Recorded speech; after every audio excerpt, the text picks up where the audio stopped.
बिस्मिल्लाहिर्रहमानिर्रहीम, अस्सलामुअलैकुम। आज मैं आपको एक वाक़या सुनाता हूँ एक ज़मींदार का। एक दफ़ा एक ज़मींदार ने अपने पास एक किसान को हायर किया एज अ सुपरवाइज़र, और उससे पहले उसने कई लोगों के इंटरव्यूज़ किए, उनसे सवाल पूछा कि भाई तुम्हें मैं अपने पास सुपरवाइज़र रख लूँ किसानों का और अपने अस्तबल का, तो तुम क्या करोगे? तो मुख्तलिफ़ लोगों ने मुख्तलिफ़ जवाब दिया। उसमें एक लड़का ऐसा था जिसने बड़ा ही अजीब जवाब दिया। वो जवाब क्या था? I will sleep when the wind blows. इस ज़मींदार को समझ में तो नहीं आया कि क्या मतलब I will sleep when the wind blows. इसको एक अजीब सी बात लगी, पर इसने उस लड़के को एज अ सुपरवाइज़र अपने पास अपॉइंट कर लिया, और ये लड़का इसके पास बड़ी मेहनत से दिल लगा के काम करने लगा। इसने भी देखा लड़का बहुत अच्छा और लड़का काम कर रहा है। एक दिन ज़मींदार किसी काम से शहर गया हुआ था, और जब वो शहर से वापस आ रहा था तो उसने देखा कि आंधी और तूफ़ान आ रहा है। तो ज़मींदार परेशान हुआ कि भाई फसलों का क्या होगा, बागात का क्या होगा, कहीं जानवर तो खुले हुए नहीं हैं।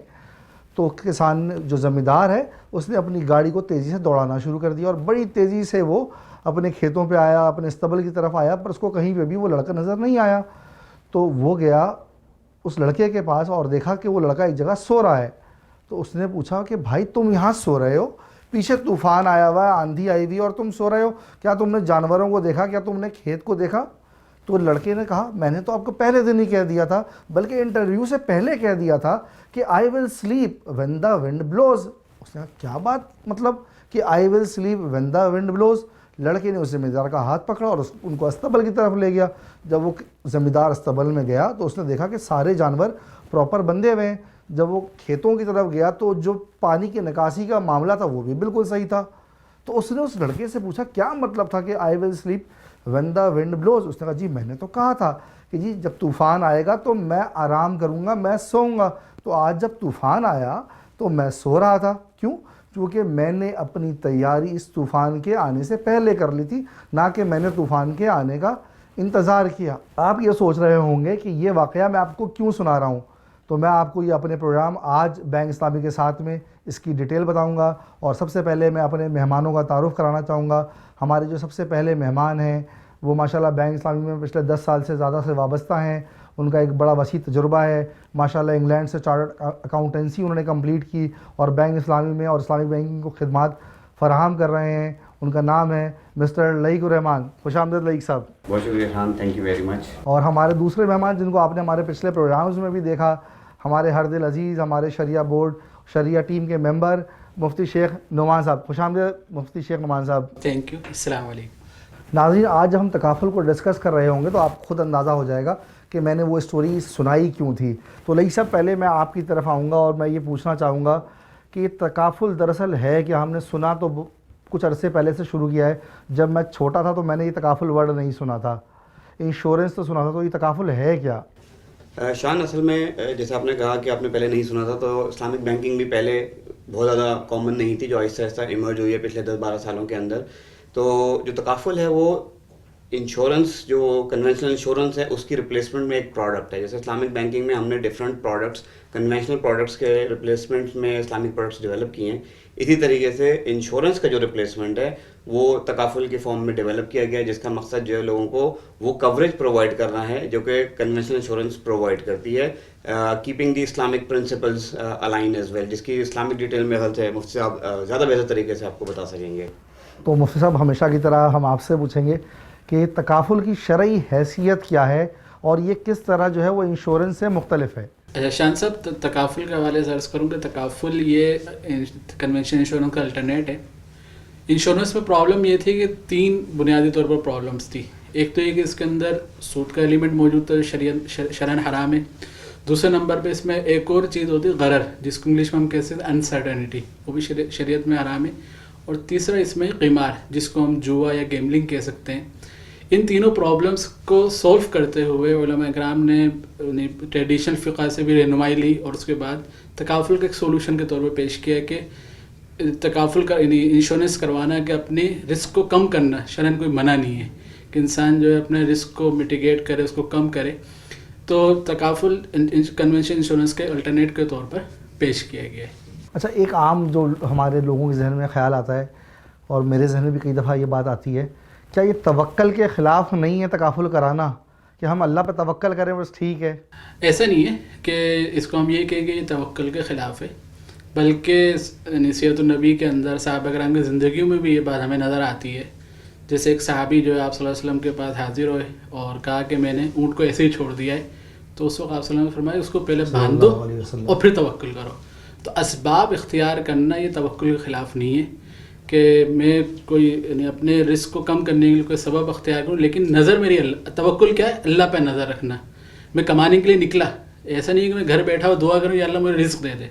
मैं कमाने के लिए निकला, फिर अब तवक्कुल करना है कि जो अल्लाह ताला मुझे दे दे कि मुझ पर राज़ी हूँ।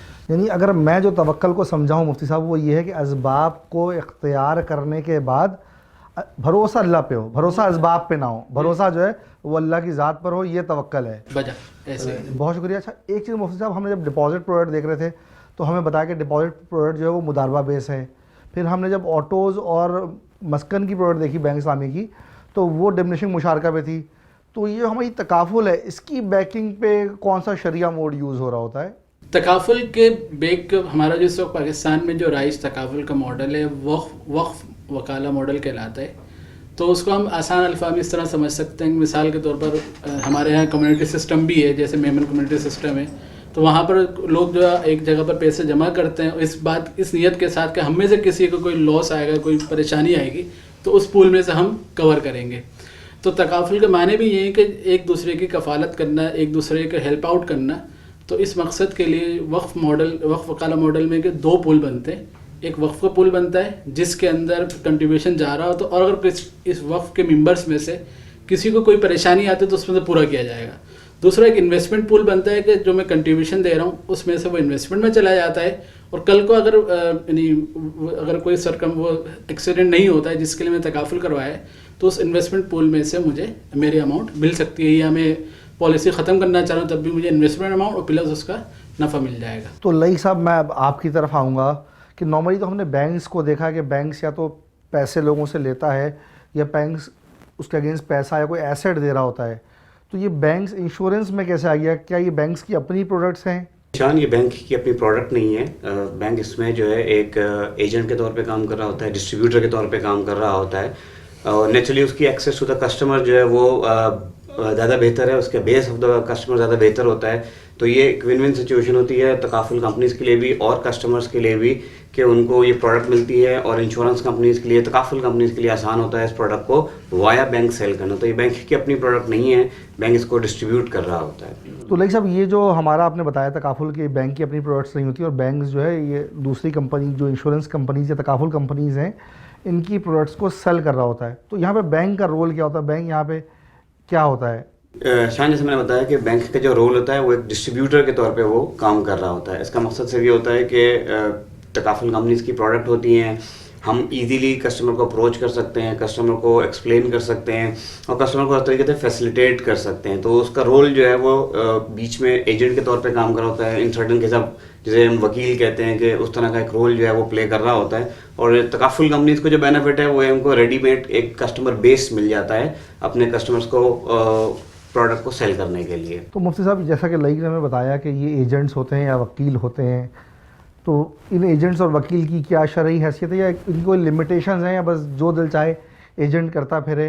वकालत या वकील ये शरन एक जायज़ कॉन्ट्रैक्ट है, और मैं किसी अपने वो काम जो मैं ख़ुद कर सकता हूँ उसको अगले किसी ऐसे बंदे को जो एलिजिबल बंदा है उसको मैं वकील भी बना सकता हूँ। तो bank as a legal entity बिल्कुल वकील बन सकती है, और यहाँ पर जो तकाफुल कंपनी है वो प्रिंसिपल है, हम वकील है, तो हम वकील को हमेशा उस तरह काम करना पड़ता है जैसे प्रिंसिपल ने इंस्ट्रक्ट किया है। तो यहाँ पर हम डिस्ट्रीब्यूशन एजेंट हैं, तो शायद बिल्कुल ठीक है, डिस्ट्रीब्यूशन एजेंट बन सकते हैं। तो लाइक साहब, ये तो बड़ा क्लियर है कि बैंक इस्लामी या जो भी बैंक इन प्रोडक्ट्स को सेल करते हैं तो वो एक एजेंट है, और उनको यकीनन एजेंट की कोई फ़ीस मिलती होगी।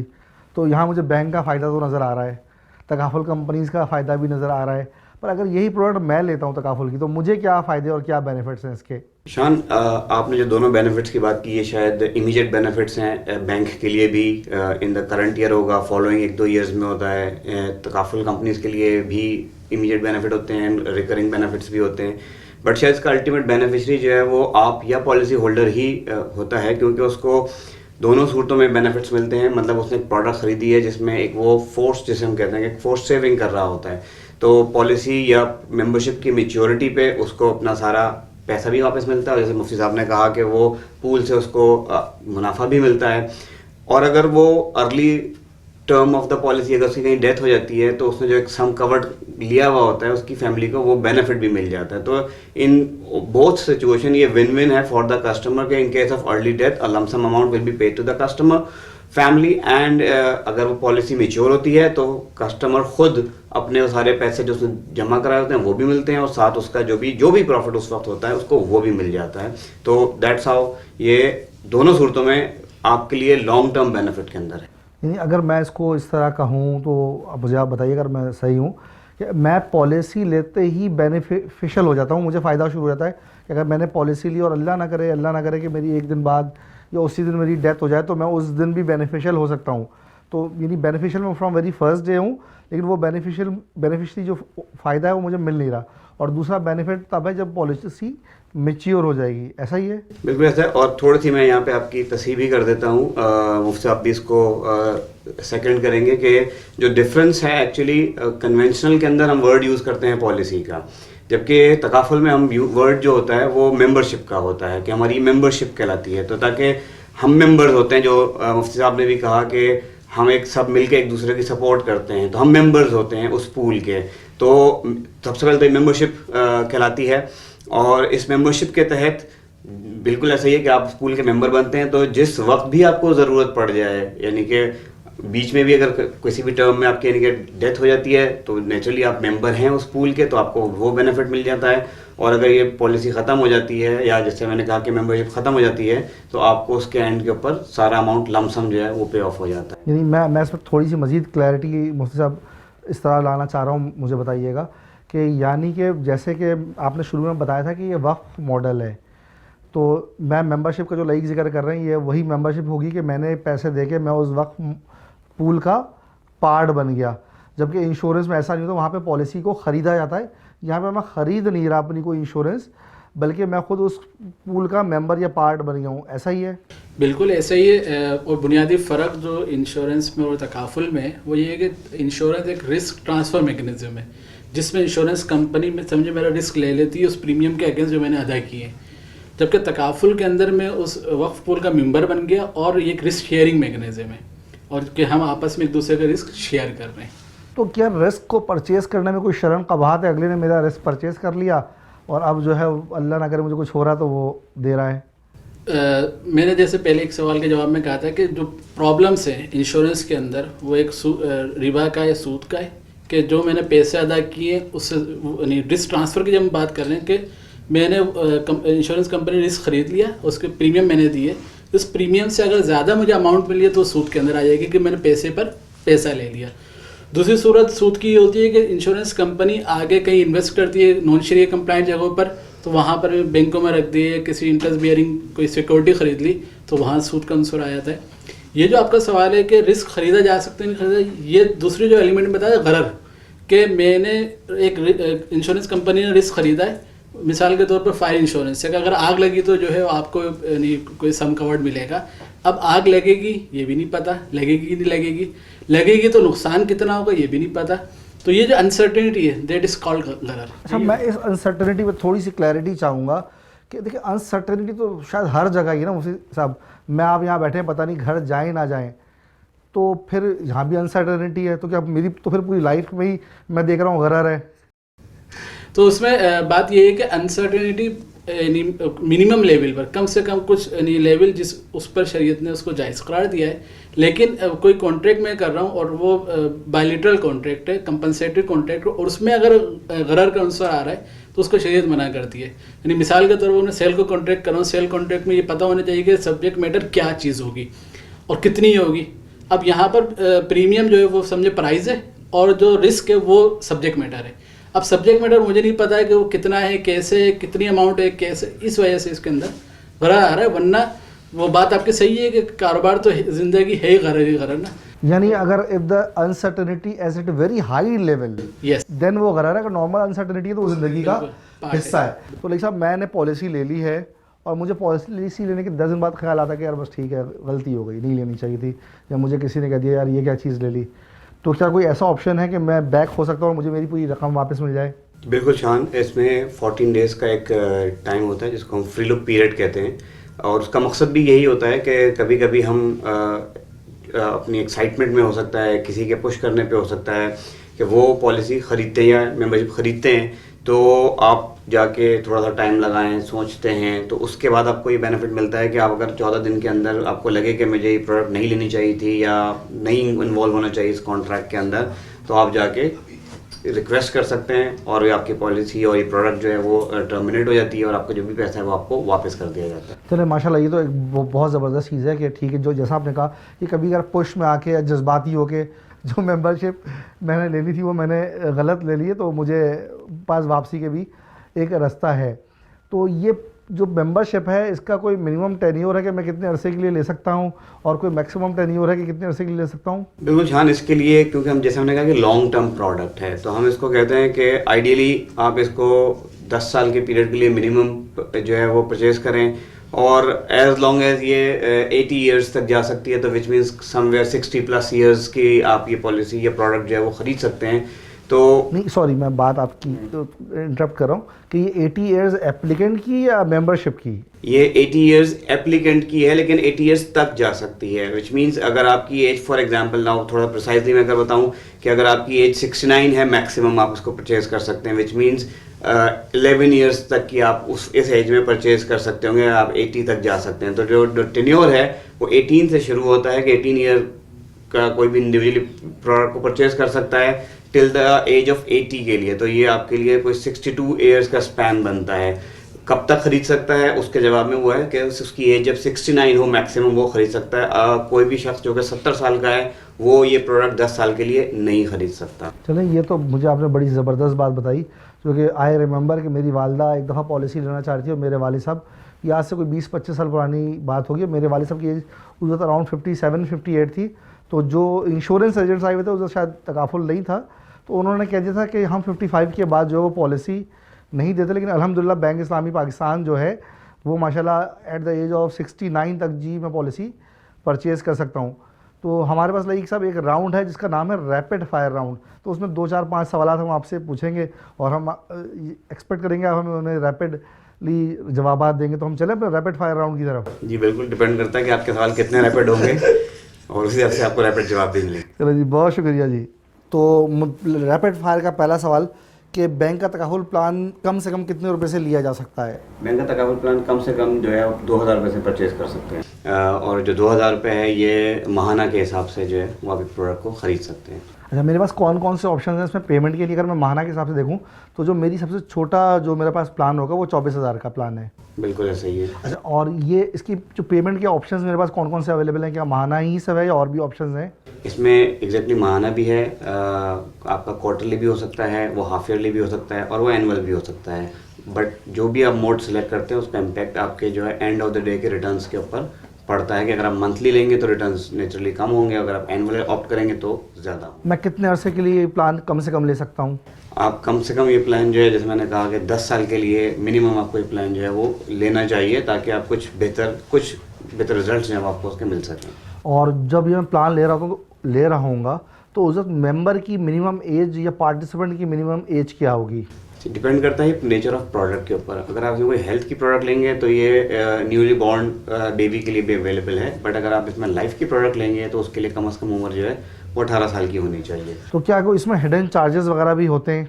नहीं शान, इसमें कोई हिडन चार्जेस नहीं है। इसके अंदर जो भी चीज़ें होती हैं वो ऑलरेडी मेंशन होती हैं, तो जो भी आप अमाउंट सेलेक्ट करते हैं उसमें चार्जेस ज़रूर शामिल होते हैं, जिसमें गवर्नमेंट के कुछ ड्यूटीज़ वगैरह होती हैं, उसमें जैसे मुफ्ती साहब ने बताया कि वक्फ पूल के कुछ डोनेशन होते हैं, कुछ और एक्सपेंसेस होते हैं, वो सब मैंशन होते हैं। बट ऐसा नहीं है कि जो आपने अमाउंट दिया उसके बाद वो एडिशनल कोई पे करने होंगे। जो भी आप अमाउंट पे करते हैं वो उसी में से कैलकुलेट होकर ऑटोमेटिकली पे होते हैं। अच्छा, आपने हमें अभी थोड़ी देर पहले बताया था कि इसमें मुनाफा भी मिलता है, तो नॉर्मल अगर मैं बैंक्स में अकाउंट्स रखता हूँ और उसमें जो मुनाफा आता है उस पर बैंक्स जो है विथ होल्डिंग टैक्स या गवर्नमेंट विथ होल्डिंग टैक्स काटती है, तो क्या इसका भी जो मुनाफा है उसमें भी कोई विथ होल्डिंग टैक्स डिडक्ट होता है? नहीं, इसमें इस प्रोडक्ट की जो खूबसूरती है वो ये है कि इसमें कोई विद होल्डिंग टैक्स डिडक्ट नहीं होता, क्योंकि गवर्नमेंट प्रमोट करती है सेविंग्स को। तो और लॉन्ग टर्म सेविंग्स को, जो बाकी जिन प्रोडक्ट्स की आप बात कर रहे हो शॉर्ट टर्म सेविंग्स होती हैं, तो इसमें जो भी प्रोडक्ट है उस पर जो भी प्रॉफिट मिलता है उस पर कोई विदहोल्डिंग टैक्स जो है वो डिडक्ट नहीं होता। चलो ये तो बड़ी ज़बरदस्त चीज़ है। और एक और चीज़ के मैंने सुना है, मुझे कंफर्म नहीं है, क्या इसमें कोई टैक्स रिबेट भी मिलता है कि अगर मैं ये पॉलिसी लूँगा तो जो टैक्स मैं पे करता हूँ उसमें कोई रिबेट हो? बिल्कुल ऐसे ही है, जैसे मैंने कहा कि बैंक के अंदर जब आप ये कोई भी प्रोडक्ट सेविंग की अगर खरीद रहे हो तो शायद उसके अंदर विदहोल्डिंग टैक्स अप्लाई होता है, लेकिन इसमें ना सिर्फ आपको विदहोल्डिंग टैक्स की एग्जाम्पशन होती है, जो आपको रिबेट का जो है जिसमें आप अपने टैक्स को रिड्यूस कर सकते हैं तो वो भी होता है वो, और वो उसका भी पूरा एक स्लैब होता है कि आपने क्या अमाउंट परचेज किया हुआ है, तो उसकी बेसिस के ऊपर आपको टैक्स के अंदर एडजस्टमेंट मिल सकती है। रिफंड आपको नहीं होता कि आपको एडिशनल पैसे वापस दिए जा रहे हो, बट अगर आपकी ये भी tax liability for the year होती है वो रिड्यूस हो जाती है, तो इन अदर टर्म आपको सेविंग वहाँ से भी हो रही होती है। माशाल्लाह आपने बड़ी तेज़ी से जो ना हमारे इस रैपिड फायर के रिप्लाई किया, तो फुल तैयारी के साथ माशाल्लाह आप मौजूद थे हमारे पास रैपिड फायर के लिए। जैसा आपने अपने तारुफ में बताया कि 10-12 साल मेरी एसोसिएशन इदारे के साथ है, तो नेचुरली वो जवाब जो है वो बहुत ज़्यादा वैसे ही तैयार है वैसे। ज़बरदस्त। अच्छा, अभी जैसा कि हमने जिक्र किया, क्या हमारे पास सिर्फ ये लाइफ का प्लान है या कोई हेल्थ वगैरह के लिए भी कोई प्लान मौजूद है हमारे पास? बिल्कुल, हमारे पास जो है लाइफ के साथ साथ हेल्थ की प्रोडक्ट भी अवेलेबल है, जिसमें आप किसी भी बीमारी की सूरत में, हॉस्पिटलाइजेशन की सूरत में उस प्रोडक्ट को अवेल कर सकते हैं। तो ये आपकी चॉइस है कि आप लाइफ ख़रीदते हैं, आप हेल्थ ख़रीदते हैं, या आप दोनों ख़रीदते हैं। अब स्टैंड अलोन प्रोडक्ट्स हैं, आइसोलेशन में भी ख़रीदी जा सकती हैं और कॉम्बिनेशन में भी ख़रीदी जा सकती हैं। तो अगर मैं एक हेल्थ का प्लान लेना चाहूँ, मैं अपनी कवरेज के जी मैं अपने हेल्थ को कवर करना चाह रहा हूँ, तो उसके क्या चार्जेस होते हैं या उसकी मेंबरशिप फीस कितनी होती है सालाना? शान, ये वेरी करता है एज के ऊपर और डिफरेंट स्लैब है, बट स्टार्टिंग फ्रॉम 3-4 हज़ार रुपये से ये प्रोडक्ट स्टार्ट होती है। और एक 3,000 रुपये माहाना? नहीं, 3,000 रुपये सालाना के ऊपर। यानी 3,000 रुपये साल के मैं दे के मैं बेफिक्र हो जाऊँ, अब मैं 120 की स्पीड पे बाइक चलाऊँ कि जी अब मैं कवर्ड हूँ। हाँ, एक तरह तो बिल्कुल कह सकते हैं, लेकिन इंश्योरेंस में भी ये तकाफुल में भी वो ये कहा जाता है ना कि don't play with the fire actually. तो हाँ, आप जो सेफ रेंज में चलाना चाहें बिल्कुल चला सकते हैं, तो आप बिल्कुल इतने अमाउंट में कवर हो जाते हैं। बिल्कुल, ये एक मजाक की बात है, लेकिन ये बड़ी बात है कि 3,000 रुपये देके, और जिस सोसाइटी में हम रह रहे हैं तो मेडिकल एक बड़ा इशू। और कई दफ़ा मैंने फैमिलीज़ को देखा कि उनकी सारी जो कमाई होती है वो एक अचानक कोई बीमारी आती है और वो सारी जो सेविंग्स है, बल्कि वो सारी सेविंग्स उसमें चली जाती हैं, और बल्कि वो फिर लोन लेने की नौबत तक आ जाती है। तो 3,000 रुपये में तो मैं तो कहूँगा कि जी ये ब्लेसिंग्स है बैंक इस्लामी की तरफ से, और मैं कहूँगा लोगों को कि ज़रूर वो इसको देखें और ज़रूर सोचें। और जो मैंने आपको स्टोरी बताई थी शुरू में, तो मैं बताऊँगा कि वो स्टोरी मैंने आपको क्यों बताई थी। चलो जी, बहुत शुक्रिया लई साहब। और क्या मैं मुफ्ती साहब इसको मैं बीमा कहूँ, जो बैंक इस्लामी में तकाफुल है, क्या मैं इसको बीमा कह सकता हूँ? लेकिन ये तो कह दिया कि मैं पॉलिसी नहीं कह सकता, ये पॉलिसी नहीं है, मेंबरशिप है। तो क्या मैं इसको बीमा कह सकता हूँ या ये बीमा नहीं है, तकाफुल और ये एक अलग चीज़ है? बिल्कुल नहीं कह सकते, इसलिए कि बीमा इंश्योरेंस वो अलग है और तकाफुल बिल्कुल अलग है। और जैसे मैंने कहा कि इनका जो स्ट्रक्चर बिल्कुल मुख्तलिफ है।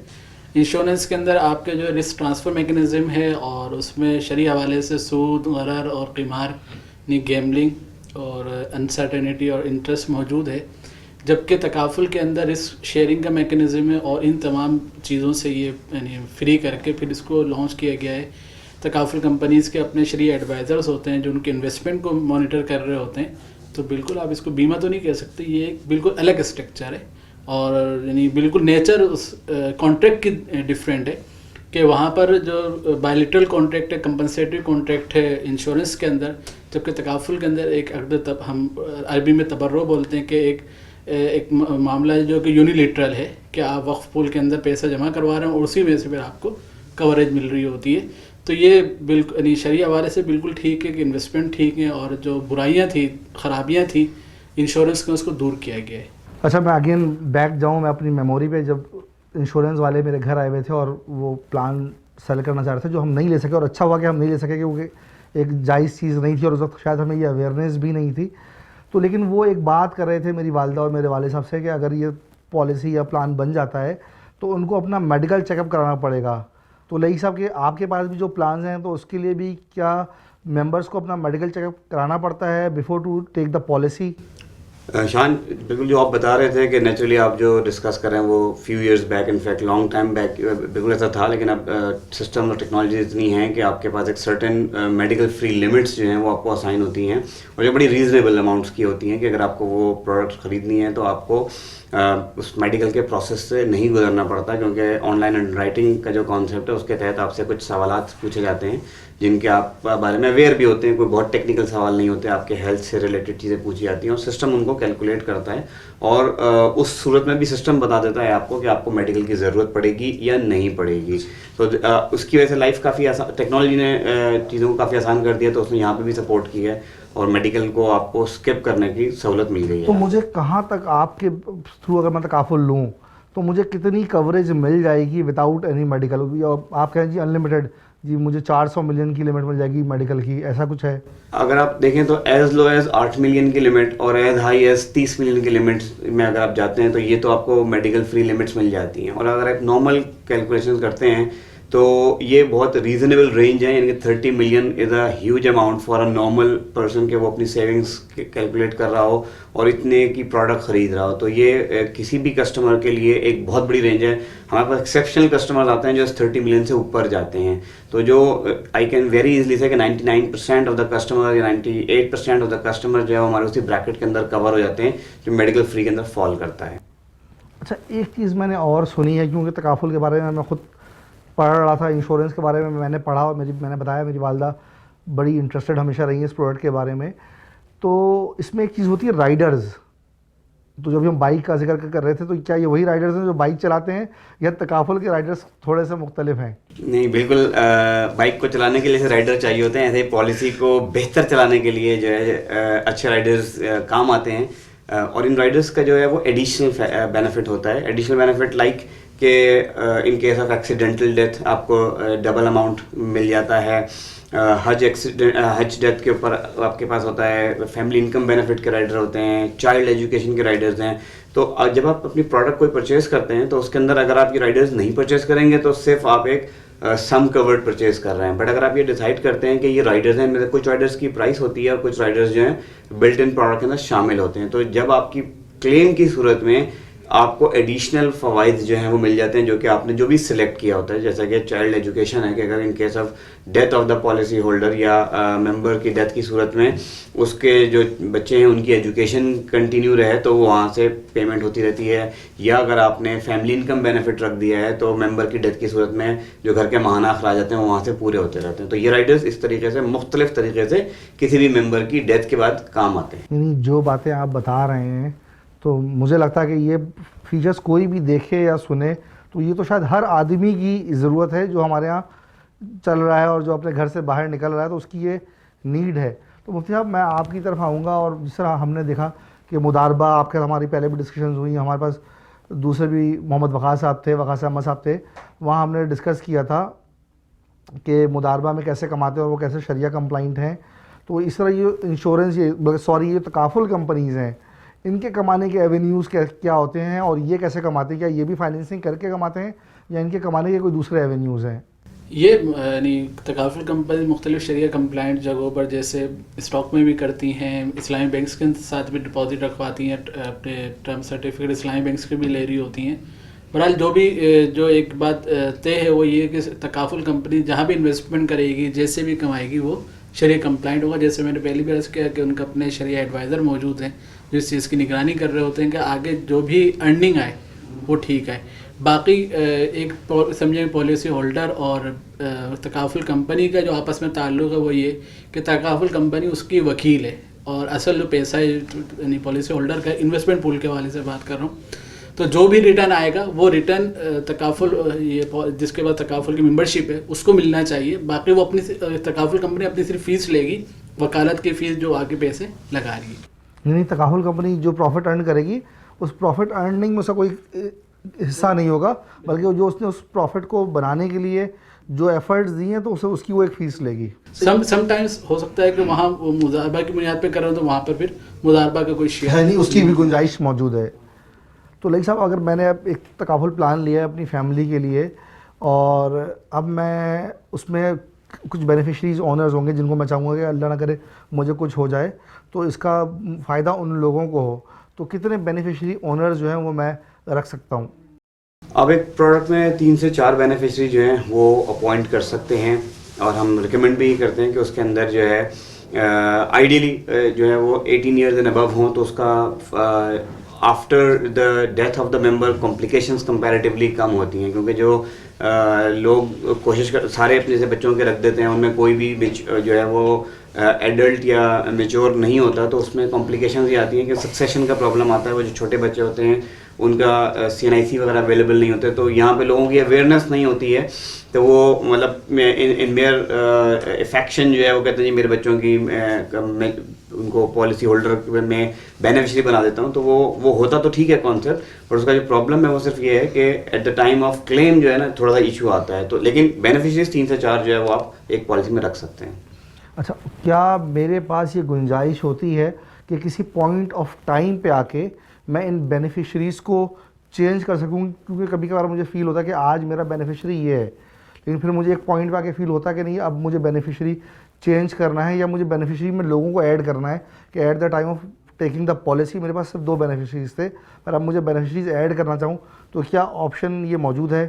बिल्कुल है। आप पॉलिसी में किसी भी टर्म पे अगर अपने बेनिफिशरीज को ऐड करना चाहें to the extent of number मैंने बताया उसके अंदर ऐड करना चाहें ऐड कर सकते हैं। इनको चेंज करना चाहें तो आप इनको चेंज भी कर सकते हैं, उसमें कोई प्रॉब्लम भी नहीं है और कोई कॉम्प्लिकेशंस भी नहीं होती। तो अच्छा, मैं जब मुझे तकाफुल पॉलिसी आपके पास लेनी है तो क्या इसके लिए मेरा आपका अकाउंट होल्डर होना ज़रूरी है? जैसा कि हमने ऑटोज़ और मस्कर में देखा था कि उसमें ये ज़रूरी नहीं था कि वो मैं बैंक इस्लामी का अकाउंट होल्डर भी हूँ। मैं जो हूँ वो कोई भी अगर मैं किसी दूसरे बैंक से भी काम कर रहा हूँ तो बैंक इस्लामी से मैं गाड़ी या घर ले सकता हूँ। तो क्या तकाफुल में भी ऐसा ही है? बिल्कुल, तकाफुल में एक्चुअली जो आपने सवाल पूछा था पहले कि बैंक से लेने में हमें क्यों हम बैंक क्या रोल प्ले कर रहा है, तो एक रोल यही होता है कि बैंक आपके लिए जो हमने जो वकील या एजेंट का काम किया था वो यही बात की थी कि आपकी जो पेमेंट की रिस्पॉन्सिबिलिटी है वो आपके ऊपर नहीं होती है। तो आपका अकाउंट हमारे पास होता है जिसमें सफिशिएंट बैलेंस अवेलेबल होते हैं, तो हम वो पेमेंट ड्यू फ्रीक्वेंसी पे अगर आपने मंथली की हुई है, आपने क्वार्टरली की हुई है, आपने हाफ ईयरली की हुई है, तो आपका हेडेक नहीं होता, ये आपके अकाउंट में बैलेंस मौजूद है, हम उसको डिडक्ट करते हैं और तकाफुल कंपनी के पास वो डिपॉजिट करा देते हैं। तो इसी वजह से हमारे पास उसका अकाउंट होना ज़रूरी है ताकि हम उसको बेहतर सर्विस और proper role of agent play कर सकें।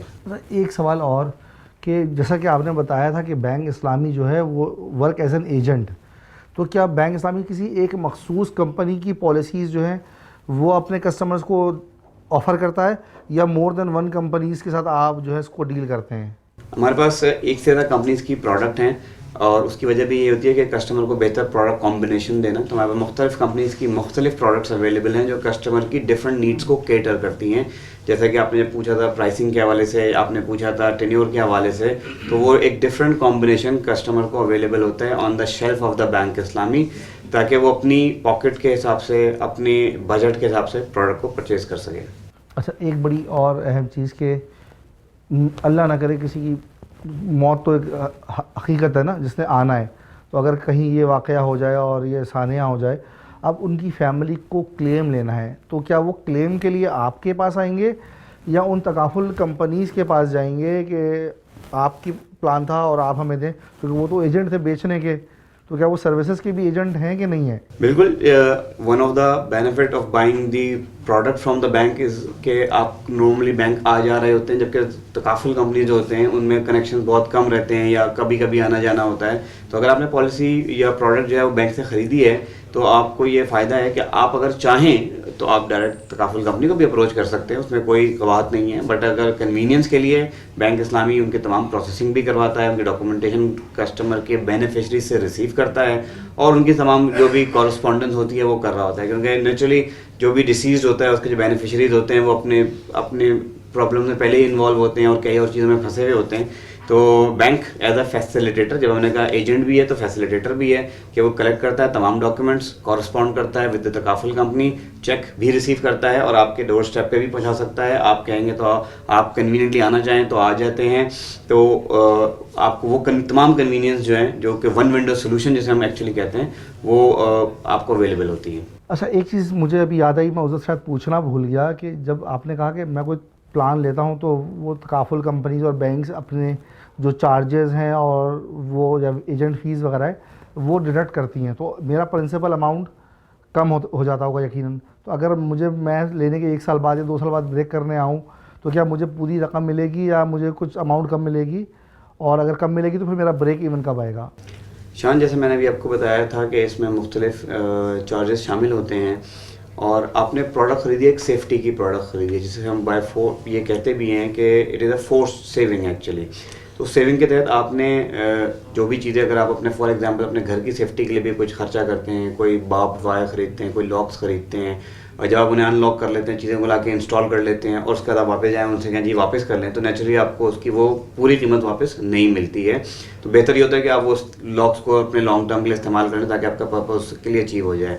तो इसी तरह ये मेंबरशिप की प्रोडक्ट भी जो है उसमें आपको एक लॉन्ग टर्म, जैसे मैंने आपसे बताया कि 10 साल की प्रोडक्ट है, तो जब आप इसको पहले दूसरे सालों में, तीसरे सालों में कैश करने के लिए आएंगे तो नेचुरली आपको कुछ लॉसेस जो है वो बेयर करने पड़ते हैं, क्योंकि आपने एक सिक्योरिटी खरीदी थी, आप 1 साल तक सिक्योर रहे थे, 2 साल तक सिक्योर रहे, 3 साल तक सिक्योर रहे थे। तो सिक्योरिटी की कॉस्ट जो है वो इट्स लाइक कि आपने यू हायर्ड अ गार्ड को आपने हायर किया, और अगर वो आपके ऊपर कोई भी प्रॉब्लम नहीं हुई है तो कॉस्ट तो इनका ऑलरेडी हो चुकी है। तो आप ये नहीं कह सकते गार्ड को वापस करके कि जी ठीक है कोई वाकया नहीं हुआ, कोई सानिया नहीं हुआ है तो आप वापस चले जाओ, मेरे सारे पैसे वापस दे दीजिए। तो इसी तरीके से सिक्योरिटी परचेज की गई थी, 2 साल 3 साल 4 साल वो चलती है। तो शुरू के सालों में पॉलिसी को या प्रोडक्ट को जब भी आप इन कैश करेंगे आपको लॉसेस होते हैं।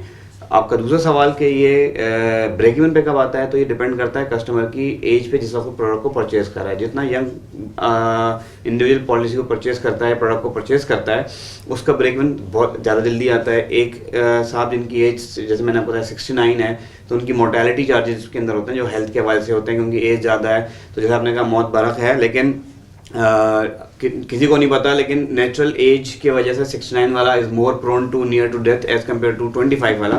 तो 25 ईयर्स की एज की ब्रेक इवन शायद 5 से 6 सालों में आ जाए, बट एक शख्स जो कि 69 ईयर्स का है वो परचेज कर रहा है, शायद उसके 8 सालों में या 9 सालों में जाके उसका ब्रेक इवन का पीरियड जो है वो पहुँचता है। एक आखिरी सवाल, उसके बाद इख्तिताम की तरफ चलेंगे कि मैंने एक प्लान ले लिया और 5, 6, 7 साल बाद मुझे किसी पैसों की ज़रूरत पड़ जाती है कि थोड़ा मुझे रकम चाहिए, तो क्या मैं कोई पार्शियल विड्रॉ कर सकता हूँ कि जी मैंने 10 लाख रुपए जमा कराए थे और आज मेरे अमाउंट एक जमा है तो उसमें से मुझे आप कोई थोड़ा सा पोर्शन दे दें, तो क्या ऐसा कोई ऑप्शन अवेलेबल है मेरे पास?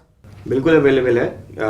उसका फ़ायदा भी बल्कि ये होता है कि इंस्टेड ऑफ, और ये लोगों को एजुकेट भी किया जाता है कि instead of facing a loss और पॉलिसी को ड्रॉ करके अपनी ज़रूरतों को पूरा करने के बजाय आप इन तकाफुल कंपनी के पास आके रिक्वेस्ट कर सकते हैं कि मेरी ज़रूरत है या मुझे कुछ फ़ंड्स चाहिए, तो आप वो फ़ंड्स अपने विड्रॉ कर सकते हैं, क्योंकि आपका पैसा है तो आप फंड्स को विड्रॉ कर सकते हैं, अपनी नीड को पूरा कर सकते हैं। अच्छा, आप बाउंड नहीं है पैसा वापस देने के लिए, आप अगर चाहें तो वापस दे दीजिए, और अगर आप नहीं देंगे तो आपके लिए ज़बरदस्ती नहीं कि आप वापस भी दें। बट इसके 2 इम्पैक्ट हैं।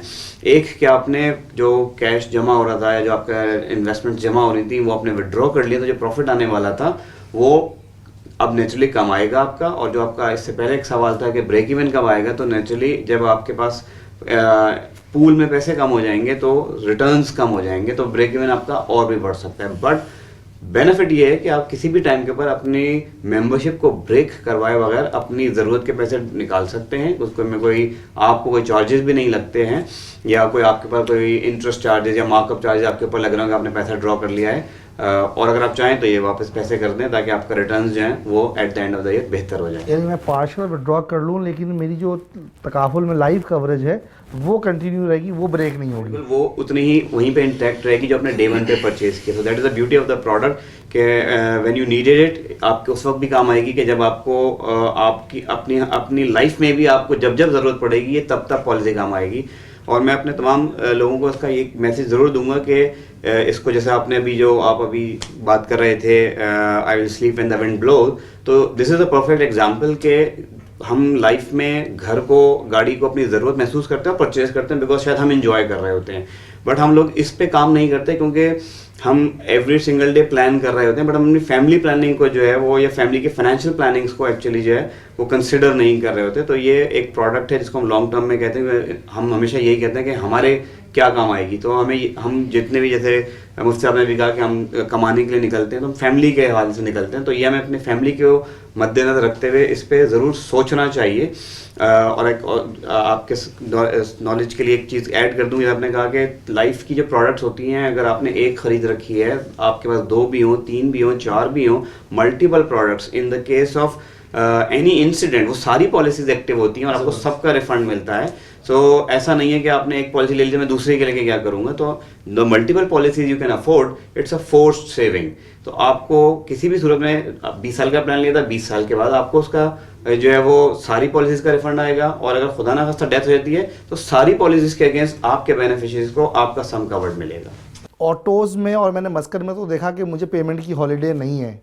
क्या तकाफुल में कोई पेमेंट हॉलीडे का ऑप्शन है कि किसी साल आके मैं कहूँ 2 साल 3 साल 5 साल बाद कि जी मेरे पास पैसे नहीं है, मैं दे दूँगा लेकिन आप मेरी पॉलिसी को कंटिन्यू रखें, तो ऐसा कोई ऑप्शन मेरे पास तकाफुल में है?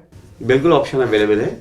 आप शुरू में जब पॉलिसी शुरू करते हैं या इसको कंटिन्यू कर रहे होते हैं तो 2-3 साल आपको ज़रूर पेमेंट करनी होती है ताकि कंटिन्यूटी ऑफ द प्रोडक्ट आए। उसके बाद आप इसमें मुख्तलिफ ब्रेक्स ले सकते हैं अगर आप लेना चाहें तो।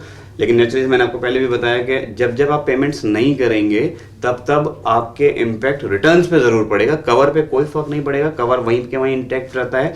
बट हमारे यहाँ सोसाइटी में इसको बहुत सारी दफ़ा में इन्वेस्टमेंट प्लान समझा जाता है, और जब इस तरह के वो अपने सारे बेनिफिट्स अवेल कर लेते हैं और आखिर में फिर लोगों को ख्याल आता है कि जी ये रिटर्न्स वो वाले नहीं आए, तो उसका इम्पैक्ट फिर उसके रिटर्न्स के ऊपर आता है। बट प्रोडक्ट जिस पर्पस के लिए खरीदी गई थी वो तमाम बेनिफिट्स इंटैक्ट रहते हैं। चलो जी, बहुत शुक्रिया लईक साहब, बहुत शुक्रिया मुफ्ती साहब, आप दोनों ने हमें वक्त दिया और हमें इतनी क्लियरली ये सारी बातें बताई जो कि शायद आम आदमी को पता नहीं है, इतनी क्लियर नहीं पता, शायद जिसकी वजह से लोग तकाफुल से थोड़ा दूर भागते हैं या अवॉइड करते हैं।